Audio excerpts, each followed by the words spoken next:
Avec nous, Antoine Declercq, bonjour. Vous coordonnez le collectif Le Revers de la médaille. Merci de répondre aux questions de France 24. Nous sommes à 49 jours des JO. En début de semaine, dans un rapport, votre collectif dénonçait un nettoyage social opéré à Paris en amont des Jeux.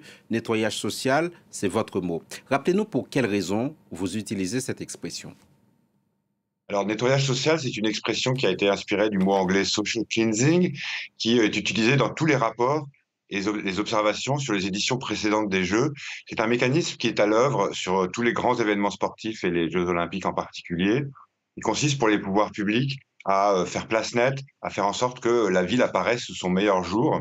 Et donc, pour cela, cherche à rendre invisibles des personnes qu'on juge un petit peu indésirables dans l'espace public. On l'a vu dans votre reportage, des campements de rue, des personnes sans abri, mais aussi les personnes travailleuses du sexe ou victimes de traite en situation de prostitution, les usagers de drogue, toutes ces personnes qui voilà, font un peu tâche dans le paysage de cartes postales. Et donc, on a vu, nous, depuis un an, des opérations successives, très rapprochées, parfois très en lien avec les sites des Jeux Olympiques, comme dans votre reportage sur les berges de la Seine, et puis des expulsions et des éloignements de personnes. Et donc, on qualifie effectivement aujourd'hui de nettoyage social. 12 545 personnes déplacées de leur habitat précaire entre le 1er mai 2023 et le 30 avril 2024. Vous n'hésitez pas à comparer ce que fait la France à d'autres pays comme la Chine ou l'Inde en amont d'aussi grands événements. En réalité, c'est même pas nous qui le faisons, c'est le rapporteur spécial des Nations Unies sur le droit au logement décent qui, dans un message, s'est inquiété quand même de ces opérations de grande envergure et qui a dit, mais qui a interrogé en fait le gouvernement français sur comment il peut justifier ceci en rapport avec ce qui a pu se passer en Inde, en Chine, sur les grands événements sportifs, mais aussi on peut se souvenir de Rio. Pour les Jeux olympiques. Donc toutes ces observations, nous, elles sont basées sur des remontées de terrain, des associations qui, comme là, encore une fois, dans votre reportage, se rendent sur les lieux de campement, sur les squats, sur les bidonvilles, pour accompagner les personnes, et puis documentent au fil du temps combien de personnes ont été expulsées, quelles étaient leurs conditions de vie, leur statut.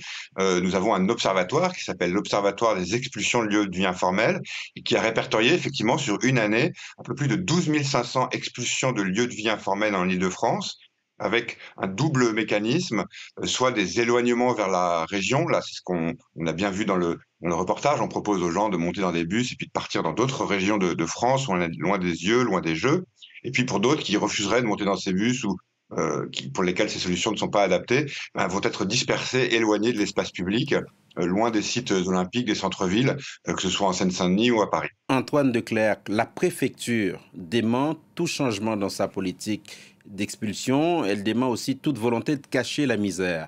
Est-ce que ce sont des arguments entendables, à votre avis, ou vous les trouvez irrecevables? Nous, on les trouve bien faibles. En fait, la défense de la justification de la préfecture de région Île-de-France, qui, il faut le rappeler, est en charge de l'hébergement d'urgence. C'est une obligation légale et réglementaire en France d'héberger les personnes sans abri. La préfecture de région d'Île-de-France nous dit, mais JO, pas JO, de toute façon, on expulse, on éloigne, c'est pas nouveau. Alors, ça nous paraît bien faible de dire que on a une politique assez maltraitante pour les gens à la rue et puis qu'on continue de la faire pendant les Jeux Olympiques. Néanmoins, ce qu'il faut quand même remarquer, et ce qu'on a bien documenté dans le rapport, c'est qu'il y a quand même des mécanismes et des méthodologies qui sont très très nouvelles à l'approche des Jeux Olympiques, que ce soit par le nombre rapproché d'opérations d'expulsion, que ce soit par leur justification, par des arrêtés préfectoraux, par l'interdiction de revenir sur les lieux de campement, parfois par l'installation de mobilier ou de matériel anti-SDF. Vous pouvez le voir sur les quais de la Seine, des gros cailloux et des grillages qu'on met pour que les gens ne viennent pas se réinstaller. Et puis ce mécanisme d'éloignement, dont on nous dit qu'il n'a pas été pensé pour les Jeux Olympiques, soit, mais qui est en réalité le seul mécanisme de mise à l'abri qui est utilisé aujourd'hui pour toutes les évacuations de lieux de vie informels. La seule proposition qui est faite aux personnes, c'est de monter dans un bus et d'aller à Orléans, à Strasbourg, à Marseille ou Lyon. Sur cette question d'invisibilisation de la misère, ce sont encore vos mots. Vous avez eu, vous, des contacts avec le comité organisateur des Jeux Olympiques. Quel est le bilan de ces rencontres? Qu'est-ce qui a été dit et fait? Il est assez décevant, à vrai dire. Donc, dès notre première mobilisation au mois d'octobre, le comité olympique a souhaité nous recevoir et il faut reconnaître le fait que nous avons eu des concertations et des rendez-vous très réguliers avec le comité d'organisation des Jeux olympiques, qui s'est montré concerné par par tous ces sujets, mais s'est déclaré irresponsable. C'est-à-dire qu'aujourd'hui, nous avons un comité olympique qui dit être responsable de l'organisation de l'événement sportif et un peu de tout ce qui va autour, mais n'être pas en charge de la gestion de l'espace public. Donc le comité olympique nous a aidés à faire des rencontres ministérielles, à ouvrir certaines portes, même si celle du ministère de l'Intérieur, qui est responsable de toutes ces opérations, est restée fermée jusqu'à aujourd'hui. Il semble qu'aucun autre ministère, ni même le comité olympique, ne peut nous aider à obtenir un rendez-vous. Mm. Mais voilà, le comité olympique se déclare non responsable, alors concerné, mais non responsable de ceci. Nous, ça nous gêne un peu. C'est vrai que la gestion de l'espace public, de la police, de l'hébergement d'urgence ne revient pas au comité olympique, mais in fine, l'image des Jeux, l'image de la France, l'image de tous les partenaires et de toutes les institutions organisatrices de ces Jeux est marquée ainsi d'une tâche un peu indélébile, hein. Et donc, on pense que le comité olympique devrait se sentir concerné et mobilisé sur ces sujets au même titre que les autres partenaires des Jeux. Alors, vous vous dites que vous ne voulez pas participer à une espèce de ternissement des Jeux olympiques, bien au contraire, vous reconnaissez que c'est une fête populaire et qui doit l'être et le rester, mais vous souhaitez en même temps que votre alerte serve pour les prochains JO. Dans ces conditions, vu ce qu'il se passe, vu ce qu'on vient de se dire là, qu'est-ce qu'il faut faire?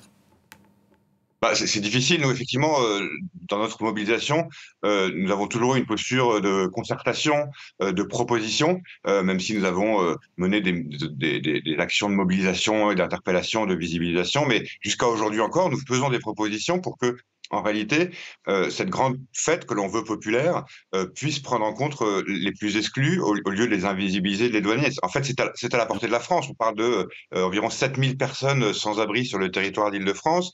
On a 16 millions de touristes qui vont arriver, 16 000 athlètes qui vont être logés, 9 milliards d'euros de budget. Faire des jeux avec personne dans la rue, c'est possible, ou c'était possible en réalité. Et ça aurait même été une promesse assez incroyable que nous, on a apportée au comité olympique en disant, peut-être pour la première fois de l'histoire, nous avons à notre main, avec cette promesse de Jeux olympiques inclusifs qui lèguent un héritage social positif, la possibilité de profiter de cette dynamique dans la lutte contre l'exclusion, plutôt que de cacher la misère sous le tapis, faire de la prise en charge. Bon, tout ça n'a pas abouti malheureusement. Les différentes institutions se renvoient la balle. Donc aujourd'hui, on est dans une position de mobilisation et un peu plus voilà, de rapport de force. On est très très proche des Jeux, c'est pas fini, il reste 50 jours. La France sait se mobiliser dans des situations d'urgence, on l'a fait pour le Covid, on l'a fait pour l'arrivée des déplacés d'Ukraine. On peut encore dégager des places d'hébergement d'urgence et modifier un Merci. peu cette façon de travailler. Merci beaucoup, Antoine Declercq, d'avoir été l'invité de À la Une Week-end, coordinateur du collectif Le Revers de la Médaille. Merci.